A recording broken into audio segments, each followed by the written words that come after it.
Hi, I'm Becky Streepy from Glue and Glitter, and today we're making Instant Pot Sushi Rice.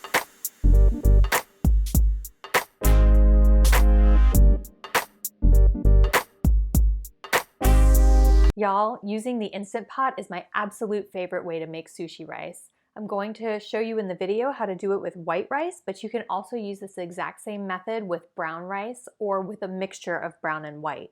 And that half and half mixture is actually my personal favorite. I'm doing white rice in the video because that's what the majority of my family prefers, but I like that half and half mixture because then you get the stickiness from the white rice, which helps your sushi rolls stay together, but you also get that nuttiness and a little bit of extra nutrition from the brown rice. It just feels like the best of both worlds. But absolutely, you do you. Choose whatever rice combination works best for you.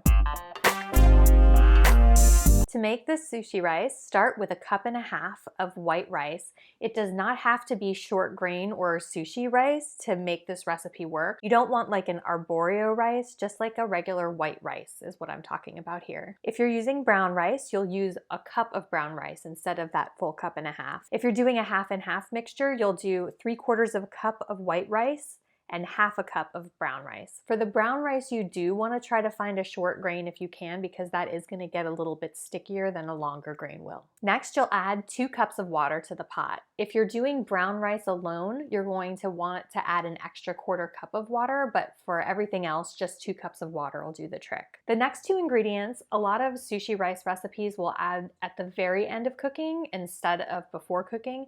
But I've found that I really like the flavor that it gives the rice if you add it earlier on in the process, and it still comes out just as nice and sticky and moldable as when you add it to the end. So before you close your pot, add 1 tablespoon of rice vinegar and 1 tablespoon of agave nectar. You can use maple syrup instead of agave nectar if you need to, but agave is really going to give you the right flavor. Traditionally, you'd be using honey, but obviously since this is a vegan recipe, I'm not using honey. And agave is really the most one-to-one honey substitute flavor-wise. Now that you've got all your ingredients in the pot, give it a nice little stir just so everything is kind of evenly distributed, and then lock the top of your pot. And you're going to set it to cook at high pressure for 6 minutes and then do a 10-minute natural release. If you're using any brown rice in your mixture, so if it's all brown rice or a half and half mixture, then instead of 6 minutes with that natural release, you'll do 22 minutes at high pressure and then a 10-minute natural release. If you're new to using your Instant Pot, you might be wondering what exactly a natural release is, so I'm gonna just explain it very quickly. There are 2 kind of parts of the cooking process with the Instant Pot. I guess there's really 3. The first is the time it takes to come to pressure. That part usually isn't included in a recipe because it can vary so much depending on your kitchen and your ingredients and the size of your pot. So then the second part of the cooking process is the time at pressure. So in this case, it's 6 minutes or 22 minutes, depending on the type of rice that you're using. That's the time where the timer on your Instant Pot is counting down. Then the third section of cooking when you're using an Instant Pot or any pressure cooker is the release time. So there are 3 ways to do your release. You can do a quick release, which means as soon as the cooking timer beeps, you toggle the little toggle on the top of the pot from sealing to venting. Let the pressure out so that you'll be able to open the pot.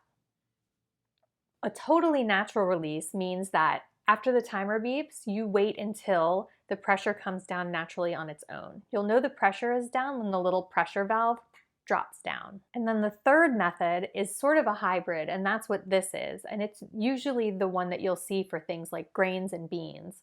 And it's a timed natural release. And what that means is you'll let the pressure come down naturally for a specified amount of time and then do a quick release. So in this case, you'll let the pressure come down naturally for 10 minutes and then toggle the pot to venting and do a quick release to remove the rest of the pressure, because you can't open your pot while it's still under pressure. It'll actually be locked, and that's for your safety. So if it is locked, don't try to wrench it open.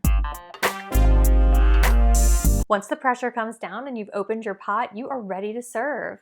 I love using this to make sushi rolls, obviously, but you can also use it to make sushi bowls, which is kind of like my lazy sushi. It's kind of like a vegan version of, if you've ever seen shirashi sushi on a menu, It's a bed of sushi rice, and then it is topped with delicious sushi roll fillings. Sometimes we'll do like tofu and avocado. You can add green onions, shredded carrots, anything you'd put in a sushi roll, you can put on top of this rice for like a sort of deconstructed sushi roll situation, and it is a true delight. I hope that this video has answered all of your questions about how to make sushi rice in your Instant Pot.